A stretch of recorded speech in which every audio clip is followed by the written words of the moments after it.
I was sick, I was silent, and I was stuck. And so I was sick with an eating disorder, anorexia, and I was anorexic starting in the 10th grade all the way up to my early 30s. So you all, I am almost 41. I know I don't look like it, but that's okay.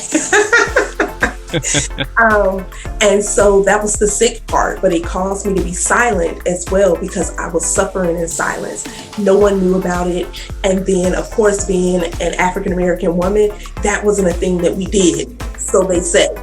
And so then I was stuck. I was stuck in between knowing my passion, knowing my purpose, and figuring out what is my position to play in life. And so one day I stood in the mirror at 80 pounds and I was just crying because I'm like, there has to be more to me than this. I had to make the decision of, do I want to live or do I want to die? I was literally addicted to losing weight. When I say I could not get skinny enough, and I thrived on that. I lived in a 2-parent home, going to church, all of those amazing things, but no one knew. So I had my own secret. And so it was more so about having control over my life. So that's why I say I was sick, I was silent, and I was stuck, because I was stuck in a box of perfectionism. And that was paralyzing me in every aspect of my life because I was waiting on that moment, waiting on that time, not realizing I was literally killing myself. Heroes are an inspiring group of people. Every one of them, from the larger-than-life comic book heroes you see on the big silver screen, to everyday heroes that let us live the privileged lives we do. Every hero has a story to tell. From the doctor saving lives at your local hospital, to the war veteran down the street who risked his life for our freedom, to the police officers and the firefighters who risked their safety to ensure ours. Every hero is special and every story worth telling. But there is one class of heroes that I think is often ignored. The entrepreneur, the creator, the producer. The ones who look at the problems in this world and think to themselves, you know what? I can fix that. I can help people. I can make a difference. Then they go out and do exactly that by creating a new product or introducing a new service. Some go on to change the world. Others make a world of difference to their customers. Welcome to The Hero Show. Join us as we pull back the masks on the world's finest heropreneurs and learn the secrets to their powers, their success, and their influence, so you can use those secrets to attract more sales, make more money, and experience more freedom in your business. I'm your host, Richard Matthews, and we are on in 3, 2, 1. Hello and welcome to The Hero Show. My name is Richard Matthews, and today I've got live on the line Carleeka. Carleeka, are you there? Yes. Hi, Richard. How are you? Awesome. So glad to have you here.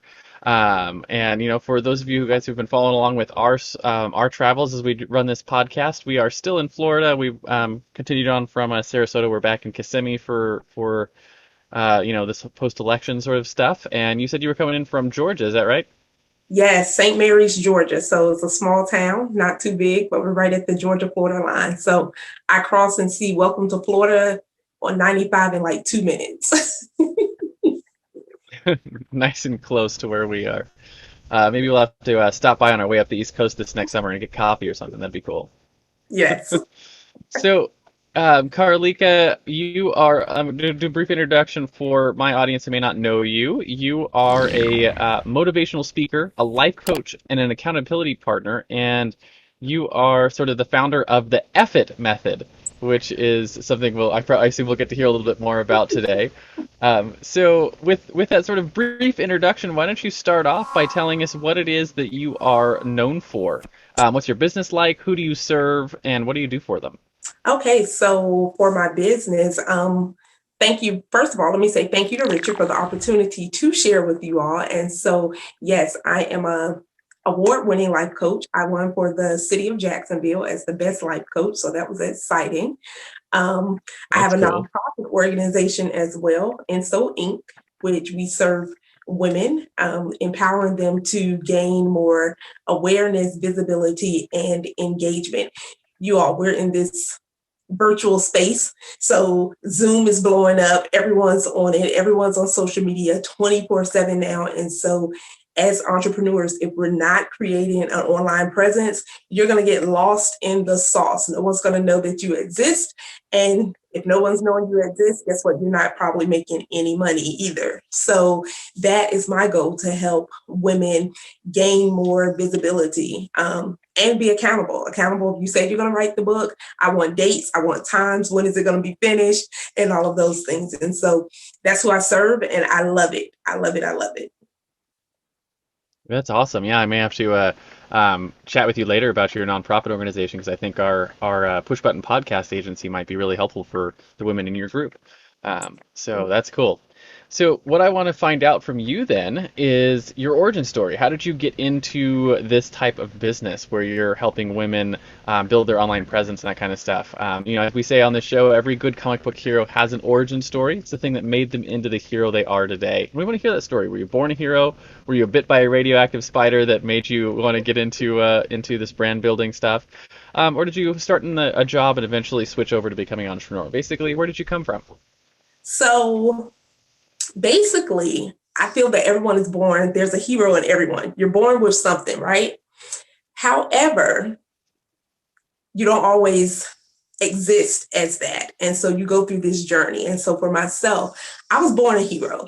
I'm going to pat myself on the back for that one. I was born a hero, but I had to go through a transformation to get to the place that I am now. And so I often say I was sick, I was silent, and I was stuck.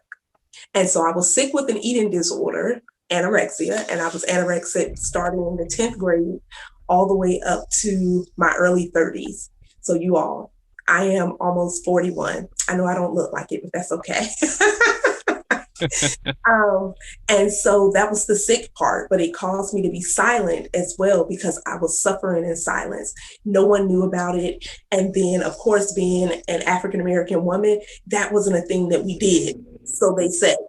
And so then I was stuck. I was stuck in between of knowing my passion, knowing my purpose, and figuring out what is my position to play in life. And so one day I stood in the mirror at 80 pounds and I was just crying because I'm like, there has to be more to me than this.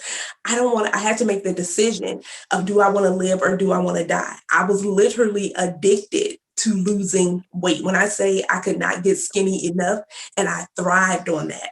I lived in a 2-parent home, going to church, all of those amazing things, but no one knew. So I had my own secret.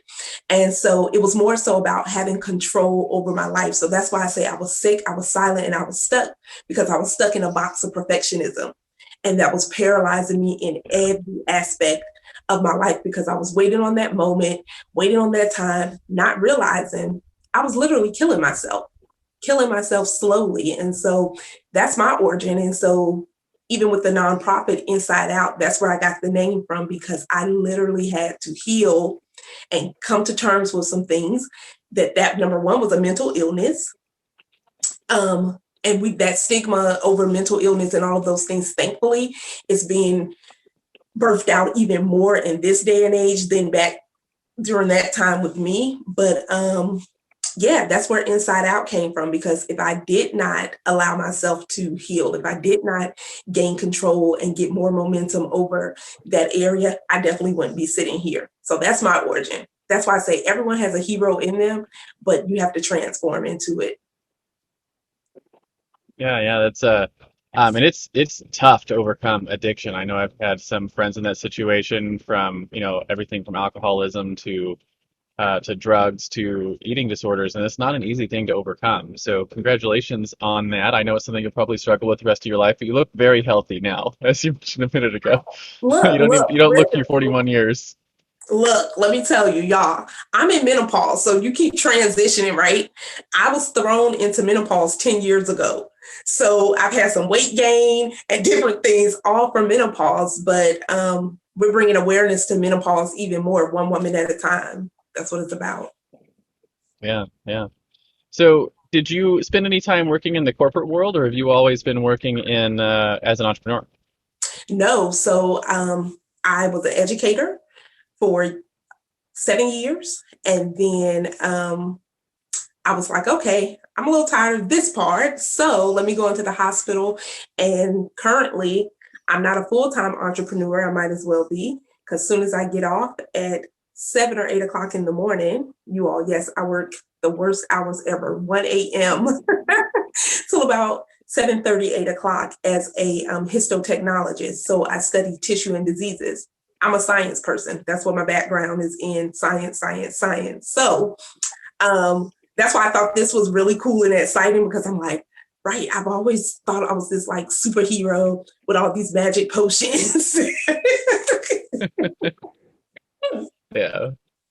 Yeah. So I have a science background. Nice. So you're sort of in the process of taking this and turning it into a full-time gig. Yes, yes, yes, yes. So once I'm off in the morning, I feel like I already do it full time because I pour so many hours. I have clients when I get off, um, and different things. And of course, interviewing and writing a book and doing all these different things. Richard, you better get you some sleep. You understand me? I Y'all see know. I him? have a baby at home. Oh, It's rough. how old? How old is your baby? She just turned 20 months. She's 20 months. She's one of four we have here. Oh, wow. I have three, but they don't keep me up. I have an 18-year-old, 16, and 10. So everyone's grown. Yeah, I have a 11-year-old, a 7-year-old, one who's about to be four, who keeps coming into our bed in the middle of the night when she gets scared, and our 18-month-old who we just kicked out of our bed, and we're going through that rough transition. I'm going to keep you all in prayer. So you can yawn. You can, We right. appreciate it. Go ahead and take your nap if you need to, because that sounds rough. It's the constant never-ending thing, but I'm really excited because once she's like solidly in her bed, it'll be the first time we haven't had a kid in our bed for 7 years. So I'm like really excited. So you guys are the real superheroes. At least to those three babies. Yes, yes. That's what I say to mine. But yours are at the stage where they're still running up to you, daddy, daddy, daddy. Mine, we have to come into their space. Hey, what's going on? How's it going? So we have to now we've Are you transitioned. still here? Yeah. Yeah. Hey, what's Yeah. going on? So we My have my 3-year-old comes up every morning and he tells me that I gives me a hug and tells me I'm the best daddy ever. So I'm like, it doesn't even matter if I never sleep again. Good. and it's those moments that we have to enjoy. I'm all about maximizing my moments because I'm really busy. My husband's really busy. I mean, he's a personal trainer. He works on the base. Um, but we make that time because I'm like, we have to maximize it. We have to maximize the moment, maximize the time. So yeah, enjoy them while they're still running up to you and not just for money. Absolutely, yeah. I have a couple of friends of mine who all of theirs are teenagers, and it's interesting spending the weekend with them because I'm like, oh, this is what my life looks like in 10 years. Uh, so I know it'll still be fun. It's a different stage, but I'm gonna miss this stage when it's gone. Yep. Just all I say is like we have a lot of pictures. So I just look at a lot of pictures at times like, oh, I remember when you were this Though small.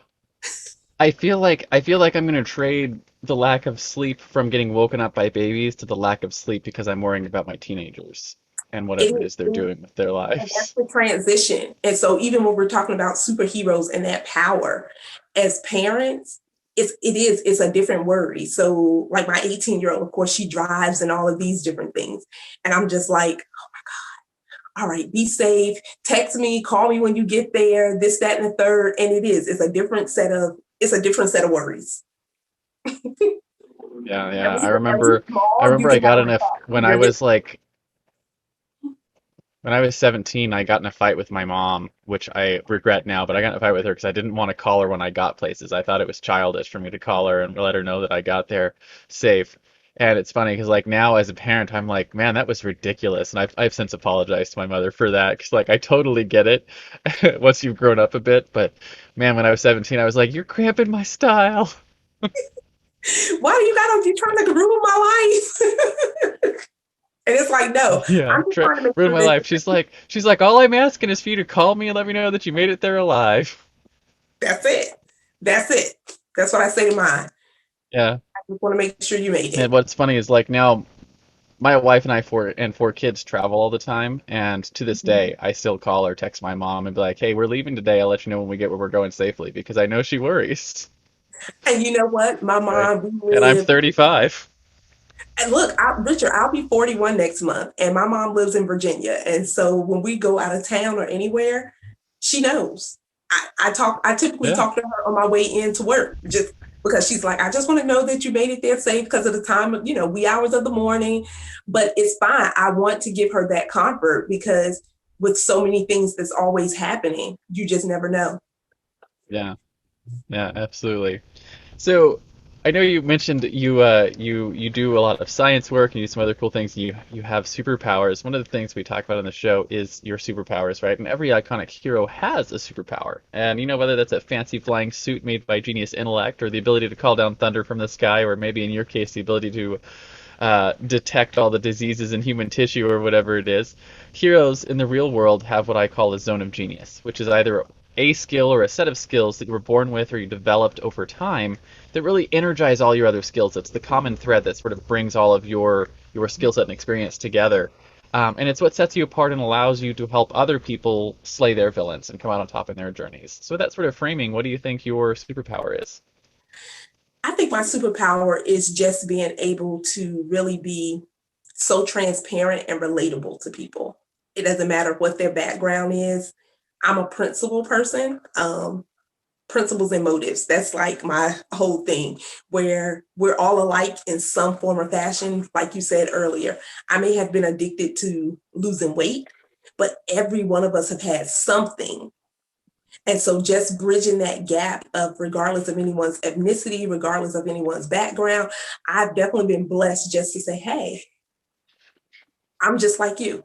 And we're relatable in some form or fashion. So I'm thankful for that and being creative. Yeah, yeah, that's that ability to take your experience and bridge the gap with someone else's life experience and show how you are, we're living this sort of same story together. We have fellowship. Is it's how you it's like it's the base of relationships, and it's how it's also the base of persuasion, which you're in the business of helping people get better results in their life, right? And that's all. It all starts with internal persuasion, like changing your actions. And Yes. so you sort of have to have that baseline skill in order to help people move and change. And you do. And sometimes people, I say it is a superpower and a gift because sometimes people can't fathom trying to actually relate to that other person where you can almost physically and mentally put yourself in their place.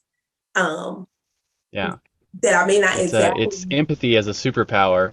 If the yeah. what do you call it? The To Kill a Mockingbird. You really know a person when you can walk a mile in their shoes. Hmm. And I said my one of my best friends and business partner, a lot of things is that's his superpower too, and it's amazing where he can come at pretty much any situation, from writing a sales letter to sitting down with someone to getting on a podcast like this, and just immediately step into the other person's reality and look at the world through their eyes and really understand them. And that's a hard and rare skill. So It is. It's hard and it can be draining at times too. It can be very yeah, emotionally yeah. draining at times too, because sometimes you can almost literally feel someone's hurt and you're just like, whoa, Mm. they're really hurting Yeah, without it's also, you probably also have a really hard time being angry at people or having enemies because you can see the world from their eyes. Yep. Uh, I'm always and analyzing because if I had to guess, it probably makes you obscenely optimistic, right? Someone pulls you off, cuts you off on the road, and your thought is they're probably rushing to get their wife to the hospital instead of some other thing. or I'm like, yep, they didn't probably leave early. So you can have the road. I'm fine with it. I'm just like, you can have it. You can Yeah. have it. I just want to get to my destination safe. You can have it. So that is true. I'm not an angry person. Most people are like, "Oh my God, you're always happy," and I'm like, "Well, I'm alive, so." Oh, you don't have any challenges? I do. I really do. I tell them often, I'm a real woman with real issues, but I come up with real solutions. I don't believe in staying stuck. I don't believe in repeating the problem. Let's get a solution. What are we going to do about it? Okay, it's time to move forward. That's it. I like I like that. I'm not a fan of repeating the problem. One of the things I tell my kids all the time is the lesson is repeated until the lesson is learned, right? I So love it. in our current situation, it's the 2-year-old who keeps climbing up on the thing we keep telling her not to climb up on, and she keeps falling off of it and hurting herself. And I'm like, babe, like this lesson is going to be repeated. You're going to continue to hurt yourself until you learn to stop doing it. She's like, I'll get it one day. Not today, though. Not today. I'm still gonna push the boundaries and see how it goes. Yeah. I'm like, well, there you go. I mean, it's your your body, your life, right? That's what they tell us. So if you want to continue to injure yourself doing this thing I've told you many times not to do, Yeah. You'll learn uh, eventually. it's yeah, yeah. My favorite was my she's 7 now, but when she was 2, um, Mhm. we were baking cookies, and you pull the cookies out of the oven, the pan is hot, right? And where she's standing there, she wants the cookie, and I'm like, don't touch that, it's hot. And I told her like 3 or 4 times it's hot, and she's looking at it going hot, and she couldn't help it. She reached out and tried to grab a cookie and burned her hand on the hot pan. And she's crying and she's going hot, hot, and I'm like, "There, now you understand. Right, yeah. That's what But it means." I guess think about it. Think about when we were maybe not even their age, or even as adults. How many times as an adult have we done the same thing, thinking that we're going to get Yeah. some different results, and then you're beating yourself up because it's just like, oh my gosh, I knew I shouldn't have did that. I should have did this, or I shouldn't have spent that money, or I shouldn't have went that way. Hmm. Even think about the directions. I'm sure your wife's probably been Yeah. like, don't go that way. We probably need to go that way. And it's like, no, it's this way. And then all to say, you know what? Okay, I went the wrong. Yeah. Yeah. Or when you take that client on that you knew you shouldn't have and it goes poorly, you're like, dang it, shouldn't have done that. Knew I shouldn't have done it. Did it anyways. But eventually you learn your lesson. You start holding to your holding to your standards, the standards you can Yeah. hold yourself to. Mm-hmm. So so listen, the flip side of your superpower is your common enemy, right? Every superhero has an arch nemesis, right? It's a thing that they have to fight against in their world. In the Mm-hmm. world of business, it takes a lot of forms, but generally speaking, we put it in the context of your clients, right? The people who hire you or come to you for help. Mm-hmm. And it's a mindset or it's a flaw that you're constantly having to fight to overcome, right? So that you can help them actually get the result that they came to you for. Right. And so like if you had your magic wand and someone came to you and hired you or was in your audience and you could just bop them on the head with your magic wand and not have to deal with that and help them get their results better, what is that arch nemesis for you? It will be overthinking, just overthinking. Literally, okay, I'm a planner by nature. So I need A, B, C, D. I got to plan all the way probably up to E. A don't work. Okay, go to the next one.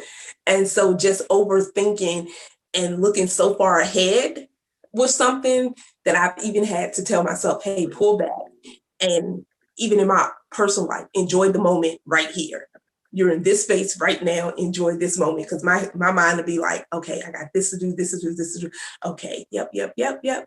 Right. So I would definitely say overthinking. I see that quite often, which to me it paralyzes you big time, because you're waiting to think, okay, well, if I do this and if I don't do that, but if I do this, then this may happen. So just the overthinking, even when you do it afraid or even take the leap, you can still end up overthinking that, oh man, maybe I shouldn't have said that. Maybe I shouldn't have did this. And then I'm like, oh, well, F it.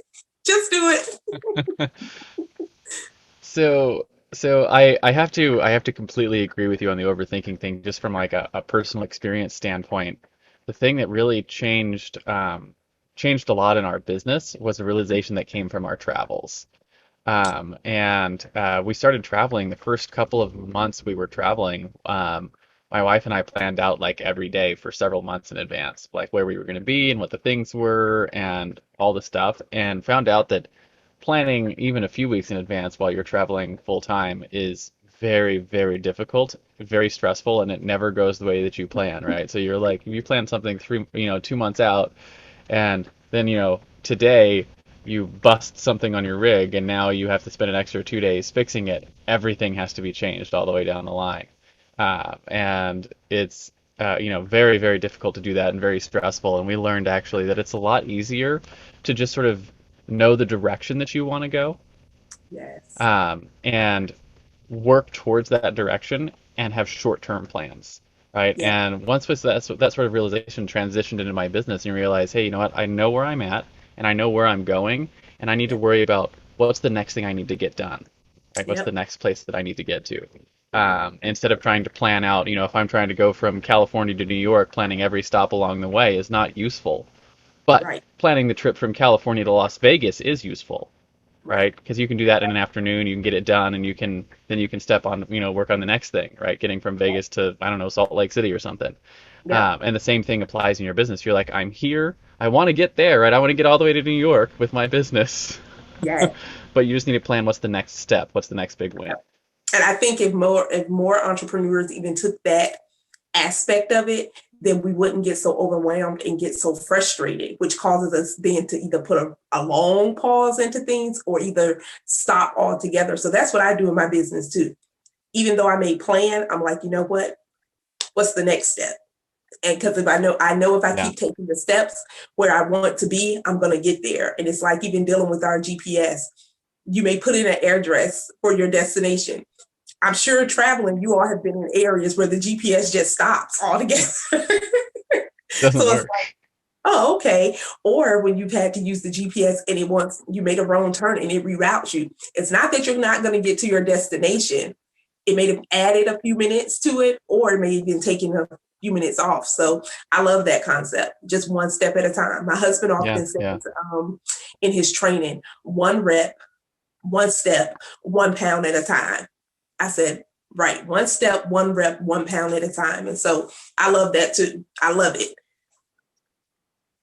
Yeah, yeah. And it's one of the things that's been really effective growing my business over the last many years has been learning how to be satisfied with accomplishing one thing a day.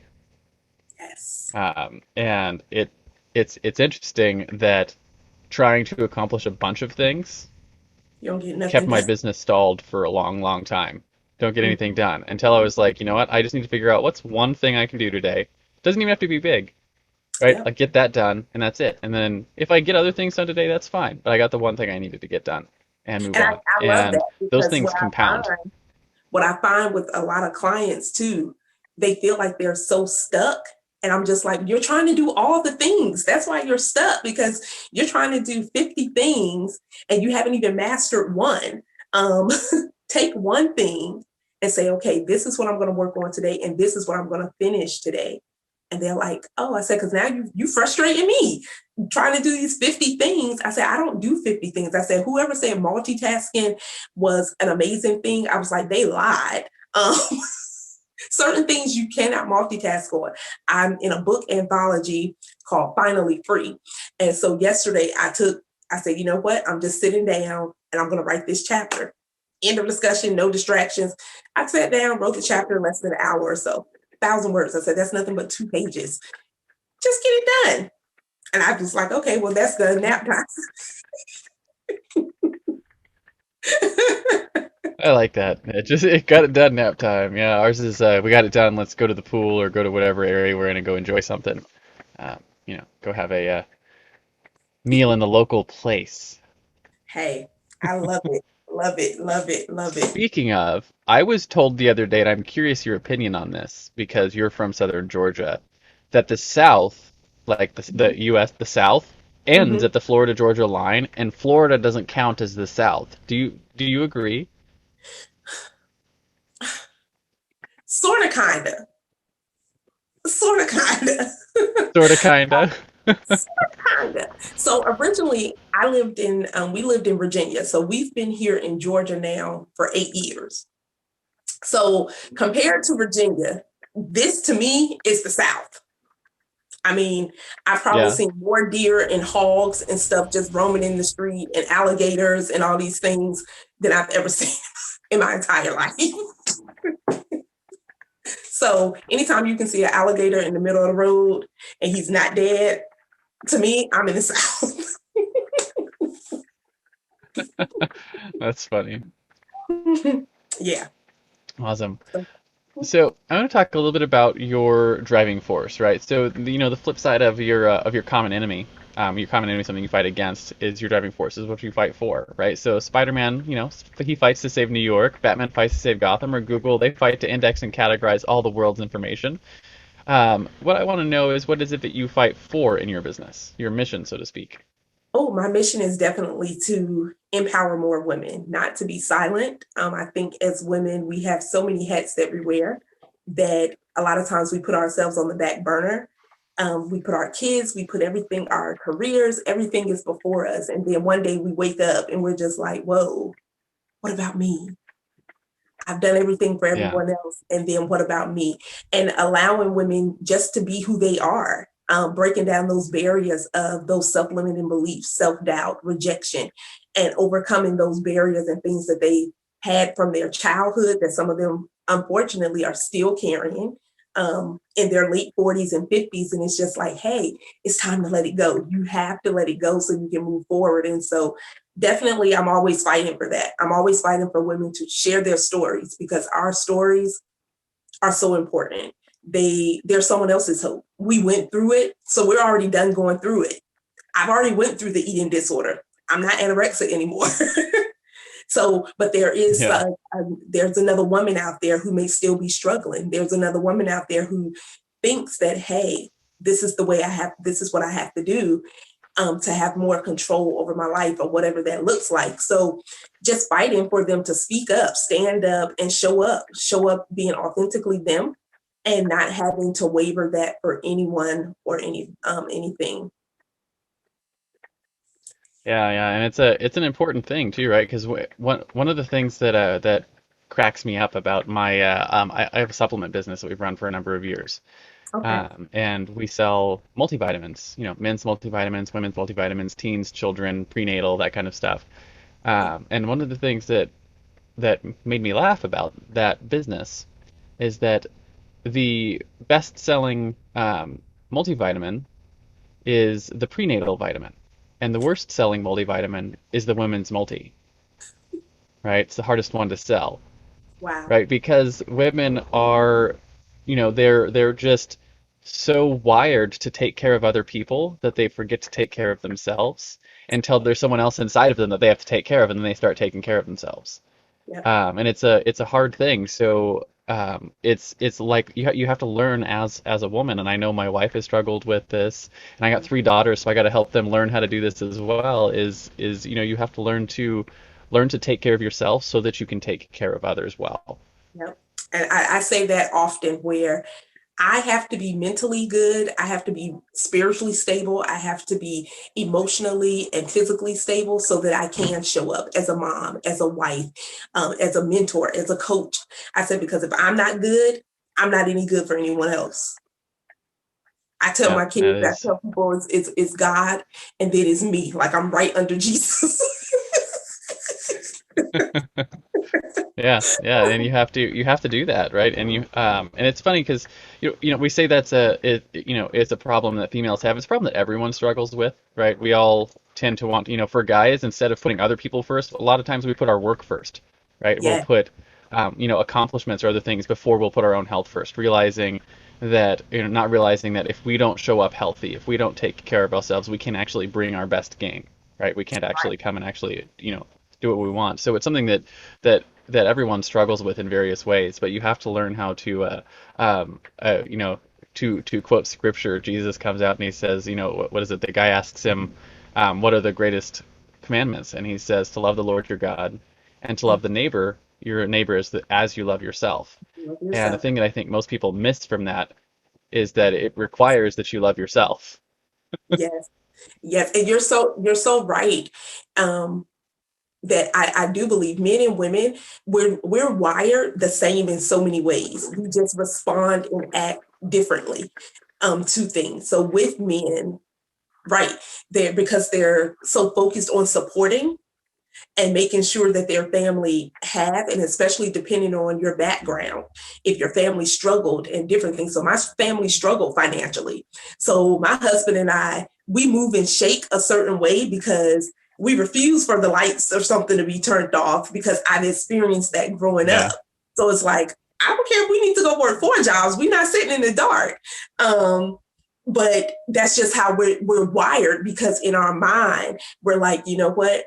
We have to make sure A, B, C, and D. And so when you said that, I'm like, right, most men, they support, and then they don't have that balance sometimes of, okay, yes, I'm a great provider, but I still need to be present. So I think for most Yeah. men, Yeah. sometimes that can be a hard balance for them.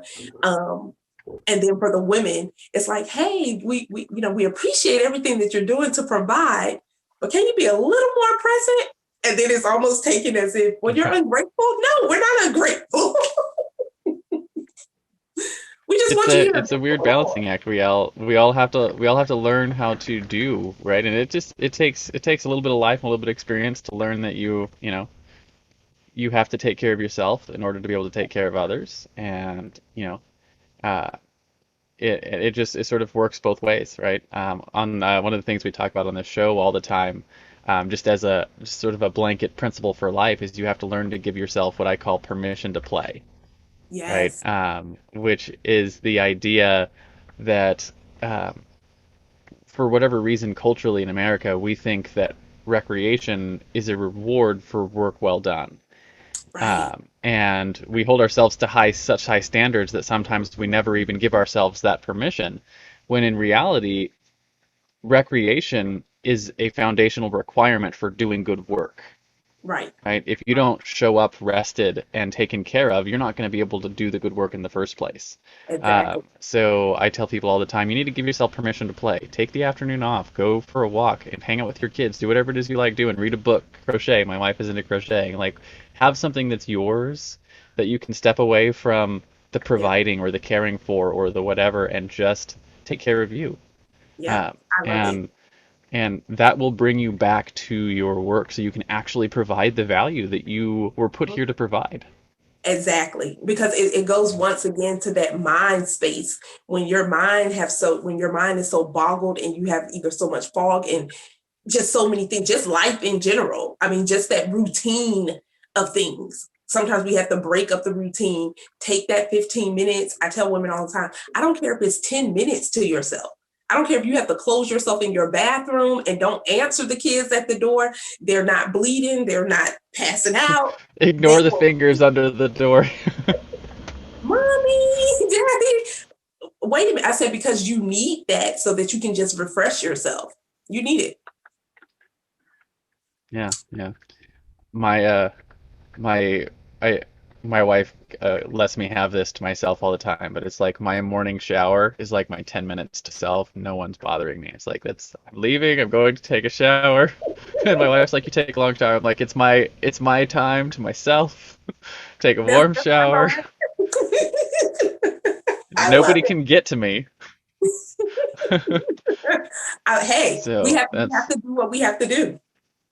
my next question for you is a more practical question, right? I call this our hero's tool belt. And just like every superhero has an awesome tool belt with cool gadgets like batarangs and web slingers and laser eyes, a big magical hammer. I want to talk to you about the top one or two tools that you couldn't live without in your business. Could be anything from your notepad for thinking, your calendar for putting things together, your marketing tools, maybe something you use to actually help your clients with. Anything you think is essential to getting your job done today. Oh, my phone. I cannot go anywhere without my phone. I need my phone and definitely my calendar. I have friends who want to have like a console or anything, and I'm like, hey, here's the link. Put it in, get on the calendar because I'm telling you now, if it's not in here, it's gonna get missed. It is, and I have the calendar on my phone.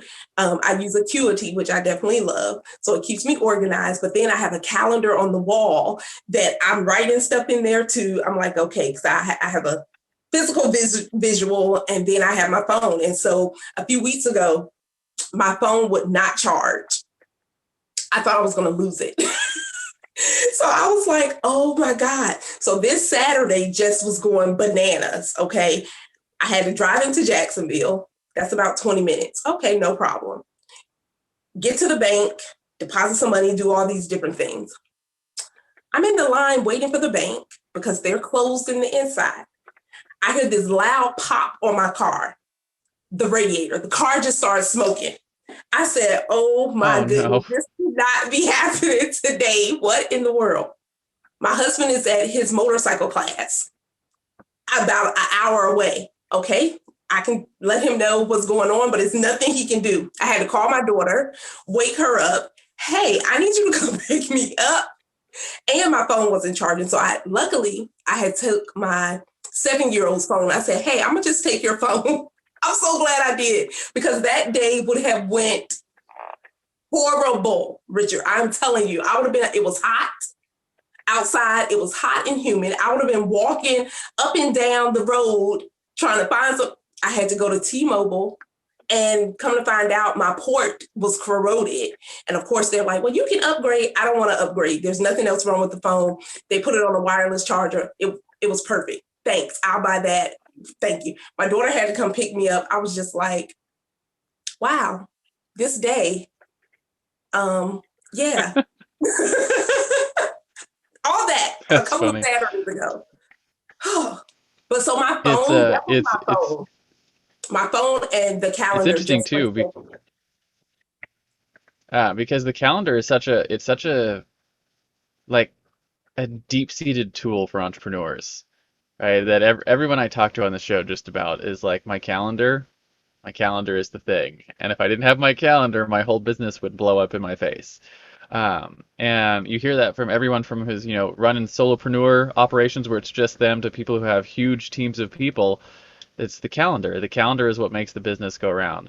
And I think the reason that pops up so much is because, like you were talking about, is being present. It's very difficult to be present if you are trying to hold all of the things that you need to do at different times in your head. Yes. So in order to show up 100% for this thing, right? Whether it's, some event for your family or a meeting for work or a client thing, I need to be able to know that everything else is on the calendar and taken care of so I can take this 15 minutes, this hour, this 2 hours, or whatever it is, and just commit to this and be present. Yep. Yep. And I have reminders. So I got like a 30-minute, then I put like a 15-minute, because you got to think about the time that I get in from work. So if I know I have something earlier in the day, I don't even come in and go to sleep. Because I'm like, I don't want to get into deep sleep because I like to show up. I like to be present, like you said, being present. And if you didn't have that type of organization, it could cost you a lot of money. It could cost you a lot of clients, and it can cause you to have a lot Yeah. of bad reviews too. Well, she didn't show up, or he didn't show up, and well, they was X amount of minutes late, and don't do business with them because. So I tell even people that I know, you don't get it on the calendar. I'm telling you now, it's going to be your fault that it didn't get done. The calendar is the way, and I've even had to like train some of my clients where they're like, hey, can we get on a call? I'm like, nope, here's my calendar link. Yep. And you have to 'Cause- end up like initially I would sometimes people that I knew, I'm like, oh, okay, yeah. Then I was like, no. Here's the link because you have to train yourself, even with people that you know, to say, no, you got to follow these rules too. These are my standards. These are my business standards. It's like in the lab and stuff, we have our SOPs. To me, I use that same concept even in my business. These are my SOPs. These are my standards of procedure. Here's the link. Yep, here's the link. You can hop on there. Right. Yeah. I haven't quite gone so far as to putting a little family option on my calendar link yet, but I've thought about it. Where like, you've got the different event types on your calendar page to be like family. I haven't because look, when It's like that might be a good idea. I told my husband one day, I said, hey, let's sit down and let's do lunch or whatever. And I said, so I had my phone out. I said, what day do you want to get on the calendar? He was like, I'm not getting on no calendar. You're not putting me on a calendar. I said, oh, So okay. what's funny about that is what my wife and I do, and this might work for you, is I have my work calendar, and then we have a family calendar, and that's shared with her phone and my phone and the kids, tablets and whatnot. And all of my business stuff, it checks the family calendar for busy time stuff. So so my wife knows that if she wants me to be available for something, she can go in and be like, hey, on, this Wednesday, we're going to go do something with the family, and she'll drop an all-day event on there that's just busy, right, for whatever, and then nothing can be booked on my calendar on that day. Or if she's like, hey, we're going out to dinner, or we're going to your mom's house for something like that, she'll just drop it on there for several hours and make sure it's marked as busy, and then like my calendar can't get filled up with other things. Right. And it's Right. like my family's way to have a bit of control over my calendar as well. So, nobody else has ability, but my wife and kids do. Look, I agree. Well, my husband's just like, no, you're not putting me on the calendar. You're not. I said, well, we kind of have to because everyone in my house have different schedules. They have different things going on. We're dealing with teenagers. So even the 10-year-old, he has an agenda. So I'm like, hey, Oh, what's on your yeah. agenda? Let's check. So yeah, I love it though. Yeah. I'm not sure if I'm ready for them to have their own agendas. Like right now, like the agenda is, whatever mom and dad want to do because they're all young. Yeah. But I assume that changes shortly. Yeah. And I'm Though, thankful. though, the My thing kids I'm are kind super of, excited about is like we're almost babysitting age with our oldest one, and that's pretty exciting. yeah. I mean, my kids are pretty much homebody kids. They don't really like going to other people's houses and all of these different things. So we're kind of blessed in that aspect. Now, when they want to go out or whatever, they typically hang with each other. So yeah, I'm like, well, we ain't complaining. That's cool. Yeah. Speaking of heroic tools, I want to take a few minutes to tell you about a tool we built that powers the Hero Show and is now this show's primary sponsor. Hey there, fellow podcaster. Having a weekly audio and video show on all the major online networks that builds your brand, creates fame, and drives sales for your business doesn't have to be hard. I know it feels that way because you've tried managing your show internally and realize how resource intensive it can be. You felt the pain of pouring 8 to 10 hours of work into just getting 1 hour of content published and promoted all over the place. You see the drain on your resources, but you do it anyways because you know how powerful it is. Heck, you've probably even tried some of those automated solutions and ended up with stuff that makes your brand look cheesy and cheap. That's not helping grow your business. Don't give up though. The struggle ends now. Introducing Push Button Podcasts, a done-for-you service that will help you get your show out every single week without you lifting a finger after you've pushed that stop record button. We handle everything else: uploading, editing, transcribing, writing, research, graphics, publication, and promotion, all done by real humans who know, understand, and care about your brand almost as much as you do. Empowered by our own proprietary technology, our team will let you get back to doing what you love while we handle the rest. Check us out at pushbuttonpodcast.com/hero for 10% off the lifetime of your service with us and see the power of having an audio and video podcast growing and driving micro celebrity status and business in your niche without you having to lift more than a finger to push that stop record button. Again, that's pushbuttonpodcast.com/hero. See you there. And now, back to the Hero Show. So So I want to talk a little about your own personal heroes then, right? So every hero has their mentors, right? Frodo had Gandalf, Luke had Obi-Wan Kenobi, Robert Kiyosaki had his rich dad. Spider-Man even had his Uncle Ben. So who were some of your heroes? Were they real-life mentors, speakers, authors who were a couple years ahead of you, maybe peers? And how important were they to what you've accomplished so far in your life? so years ahead would be definitely Les Brown. Um, he's like one of the top motivational speakers in the world. And so I've always, even as a young girl, said, I'm going to be the next Les Brown. I'm going to be the next Les Brown. Nice. For women speakers. And so I've always followed him. So I would definitely say that's definitely a hero. My husband's a hero. He's a veteran and all those amazing things. And through all the obstacles or different things that he may have endured as a child and different things, he's a great guy.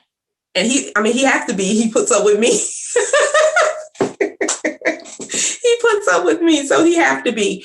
And I would definitely say my parents, because through the financial struggles and different things, what we did have was love. What we did have was,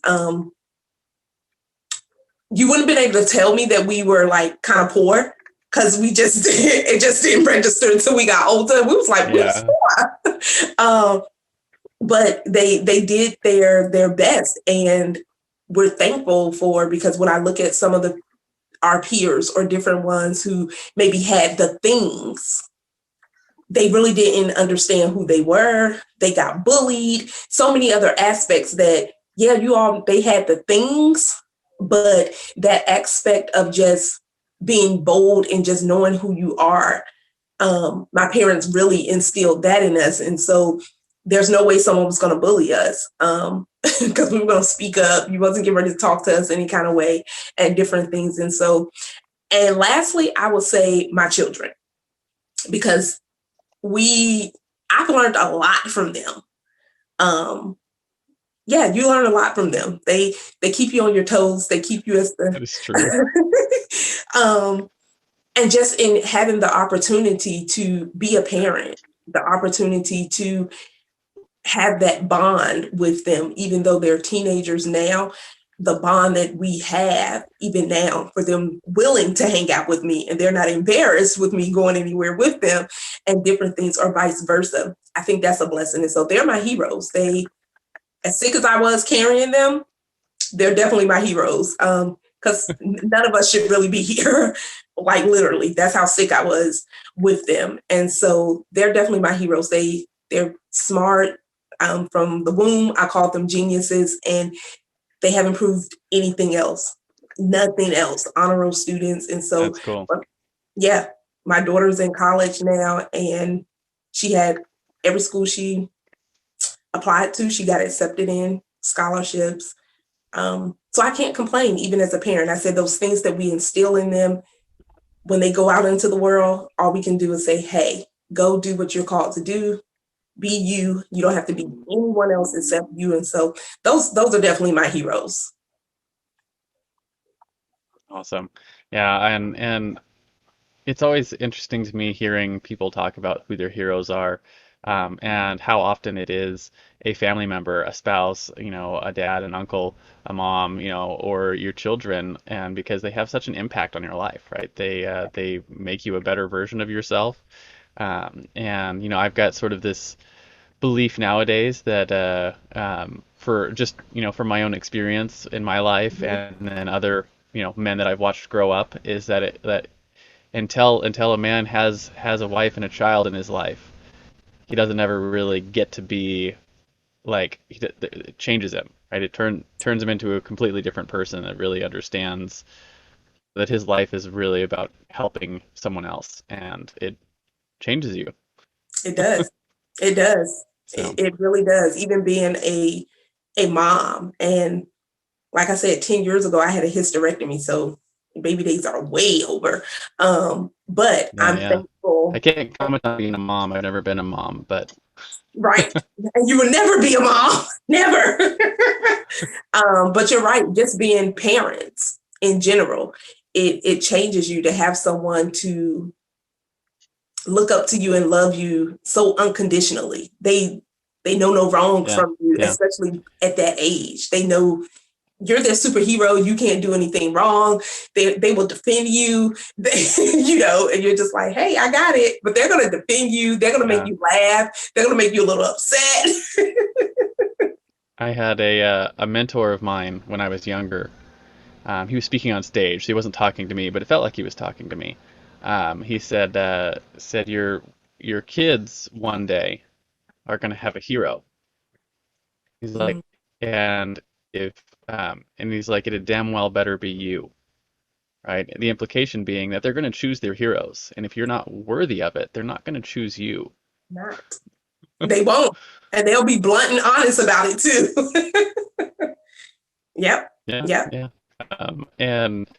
And I think one of the most telling things that you about someone's success in life is their relationship to their children. So I agree. I totally agree. And yeah, I'm yeah, thankful that people have the opportunity to restore and mend those relationships. I'm glad that I wasn't in the position where I had to restore relationships with my siblings or my parents or anything, and even with my own kids. We try to just be open um, and be there. Just be a parent. I'm not trying to be your best friend. I'm just I'm your parent. You're gonna get on my nerves, and I'm gonna get on your nerves,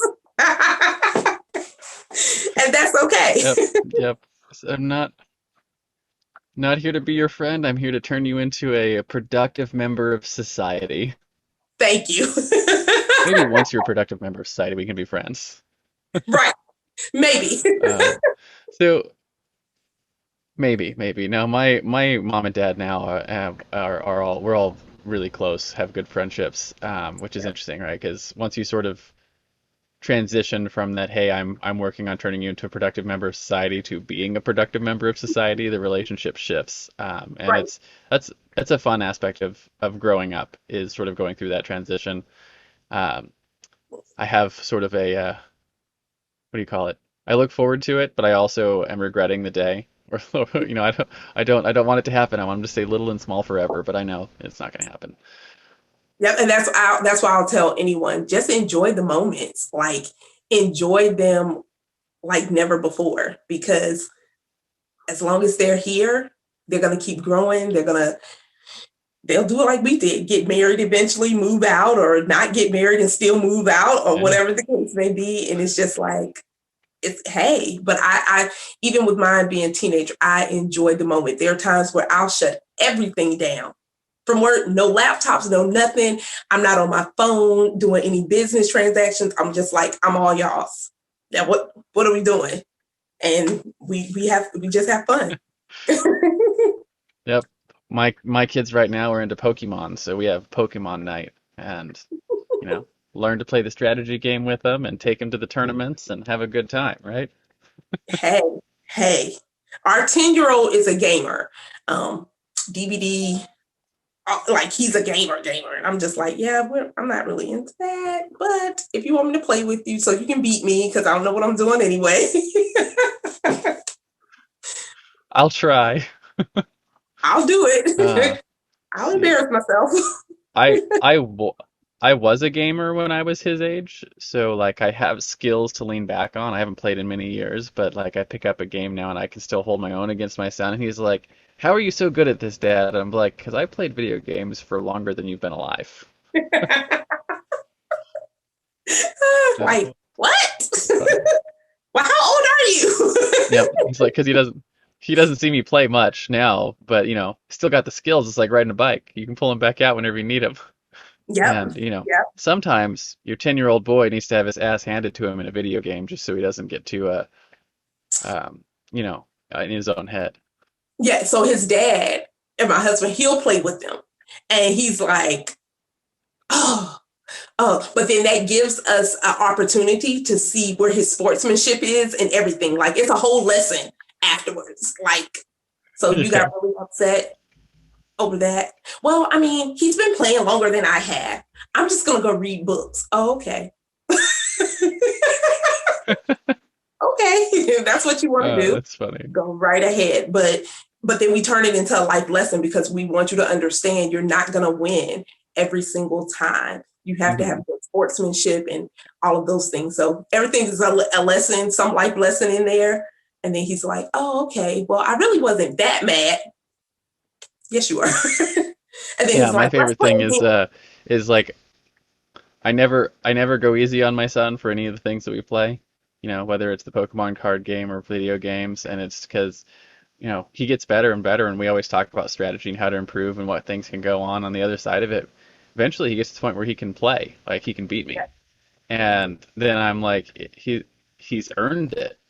Like Yep, I didn't go easy on him, and he feels really good about that. So, you know, I feel like we're on the I right know. track with that stuff. My husband does that with the 10-year-old. And he was like, I'm not just going to let you win. That's not what we're here to do. But it pushes him to the next time that they play. He's Hmm. like, oh, I'm going to get you because I've been practicing and I've learned some things. And you didn't know how to do that? Huh? You didn't know how to do it?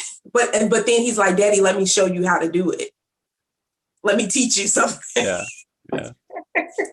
Yep, and that's where we're at. Some of these games, my son is getting to the point where he's like keeping up with me, and I'm like, oh man, give it a few more, you know, a little bit more time, and he's going to be beating me, and you know, and I won't be able to win anymore, and that'll be okay. But at least I'll have taught him some lessons along the way. Yes, yes. So as we wrap up the interview, I want to talk a little bit about your guiding principles, right? And one of the things that makes heroes heroic is that they live by a code. For instance, Batman never kills his enemies; he only ever brings them to Arkham Asylum. So again, here at the end of the interview, I want to talk about the top one or two principles that you use regularly in your life. Maybe something you wish you knew when you first started out on this hero's journey. Um, Not even when I first started out. I would say two things that I use all the time is connecting with people. I think in this online space, this digital world that we live in, and different things, even pre-COVID, a lot of people still wasn't just connecting with people. And when I speak of connecting, not just saying, hey, we're friends on Facebook. Oh, you sent me a request, but actually taking the time to see how I can serve and support what they have, their movement, whatever they have going on. And so definitely connecting. And then the second thing would be building the relationship. It's not enough just to connect. We have to nurture, we have to build the relationship so that we can eventually possibly form a partnership. And so, well, that's three things technically, but those would be the three things right there: connecting, building relationship to form a partnership, where I think a lot of people have, I think during this time, more people have been able to do it even in a greater aspect, connecting with more people from across all over the world. Because now we're in this space where we've had to slow down. This is the way we've had to do things. And honestly, I don't believe it's going anywhere, even when things go back to where people are having more gatherings or whatever. It's still going to stay the same where, hey, this is a great way to connect. So I love connecting with people, but I want to take it a step further and say, okay, what is it that you do again? Who is it that you serve? Because then in my head, let me build my own Rolodex up. So if I know someone, someone said they needed this, I shouldn't have to go on the internet trying to research someone. I should already have someone in what I call my business Rolodex that I can refer someone to. So. Yeah. Being a connector. Being a connector is such a powerful thing for growing your business, right? Because it's interesting. A lot of times, at least I've seen this in my life, is you'll be remembered more for the powerful connections you've made for people than by the good work you've done for them. Right. I agree. I totally agree. Totally agree. Yeah. I've had people say, I have gotten more referrals. I've gotten more referrals in my business from making good connections than I have from doing good work. Not that we don't do good work, we do great work. But powerful connections lead to more referral partners than good work does. I agree. And I wish more people grasp that concept, only simply because I think mentally some people think if I connect this person that I'm losing out. And I'm like, you're not losing anything. If anything, you have more to gain in connecting. So I'm always trying to connect people with other people. Like, no, you need to connect with this person because they're doing some amazing things. And I can see where you all have some similarities and you all can serve and support each other. And they're like, oh, well, really? Yeah, I'm not losing anything connecting you with someone. So I love it. Well, that makes a really good transition for this last thing I do in all my interviews, right? The speaking of connecting, I call this the Heroes Challenge, and I finish every interview with this, and it's basically it's a selfish thing I do to help myself get access to stories I might never find on my own. But the question is simple: do you have someone in your life or in your network that you think has a cool entrepreneurial story? Who are they? First names are fine, and why do you think they should come share their story on our show? The first person that comes to mind for you. Ooh, first person. God, I got a list of people going through my head. Like, it's just like a whole Her Rolodex, right? Yeah, it just came in my head. So quickly, a first person. Clarissa. She's in Sweden. But she has an amazing entrepreneur story. Clarissa. Don't ask me to pronounce her and what is it that she does? So she does, she's a coach and she's an expert in menopause. And so she's women empowerment and all of those things. So I just love her. Awesome. Well, we'll connect later and see if we can get Clarissa on the show. But here for the last part of this episode, in comic books, there's always the crowd at the end who cheers and claps for the hero for, their acts of heroism. So as we close, what I want to do is find out, where can people find you if they want your help in the future? Where can they light up the bat signal, so to speak, and say, hey, Carleeka, where can you come help us? And I think more importantly than where they can do that is, who are the right types of people to reach out and actually ask for your help?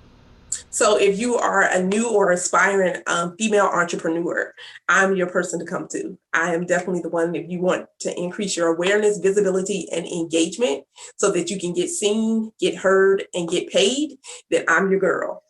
Because that's what it's all about, getting exposure. And so you can follow me on social media, Carleeka Basnight-Menendez. That's across LinkedIn, Facebook, and Instagram, Carleeka_Inso. That's INSO.